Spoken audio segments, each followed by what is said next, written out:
Most games from the 1980s and 90s offered at least one cheat code. Some offered more, but the large majority had a minimum of one level select, infinite life trick, or sound test.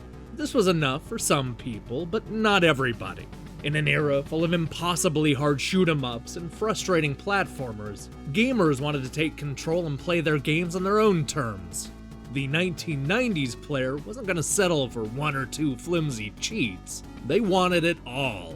Coming 6 years after the Nintendo Entertainment System launched in North America, Game Genie promised the power that gamers always dreamed of.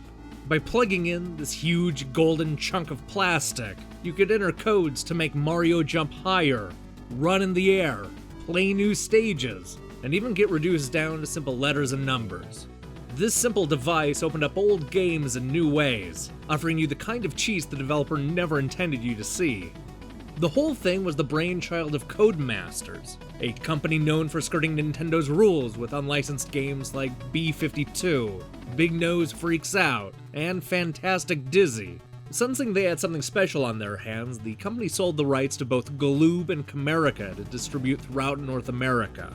It caught the attention of every gamer with an 8-bit NES, along with Nintendo's very busy legal team. You have to remember that this was an era when Nintendo had a reputation for being a bit litigious. Many magazines had already mocked the company for suing video game rental chains, and this Game Genie feud felt like more of the same. Nintendo's Howard Lincoln argued that the Game Genie created derivative works. It not only alters Nintendo games, infringes on copyrights, but can make them less fun, too easy to play. His concern was that many gamers would opt to simply rent games rather than buy them, especially if they could go through the entire thing in one short sitting. Nintendo sued, effectively keeping the product off of store shelves in the United States. This was not the case in Canada, where Camerica seized on the opportunity by running ads thanking the country for their hospitality. Of course, all this did was drive up demand, giving the Game Genie millions of dollars in free exposure. It also became a hotly contested topic in classic video game magazines like Electronic Gaming Monthly and GamePro. Many saw the need for the device, especially when it came to giving older titles some new life.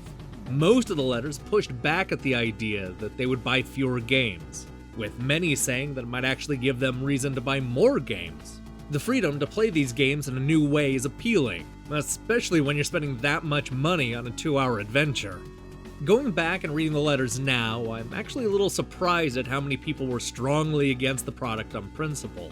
Not just that they wouldn't buy it, but that it might actually be bad for the games industry. Some predicted that this type of thing might actually lead to another games crash, much like the one that happened in the 1980s. By the end of 1991, U.S. District Court Judge Fern Smith ruled against Nintendo, thus freeing the way for U.S. sales of the Game Genie. This came as good news for the millions of gamers waiting to get their hands on the cheat device, but not before the water had already been poisoned. Thanks to the legal issues and secrecy surrounding the controversy, rumors started to take hold.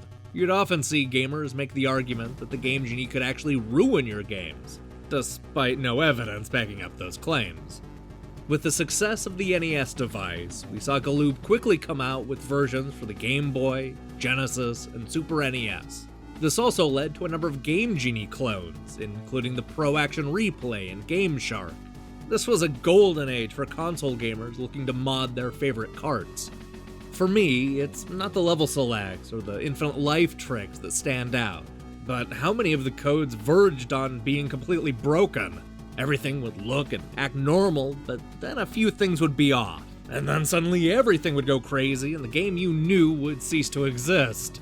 This didn't necessarily make the games better, but it did make them memorable in some pretty psychedelic ways. I have a hunch that's going to be how I view 2016. Change one number and suddenly everything goes to shit in a million different ways, leading to a world I barely recognize. It's true, 2016 is one busted-ass Game Genie code of a year.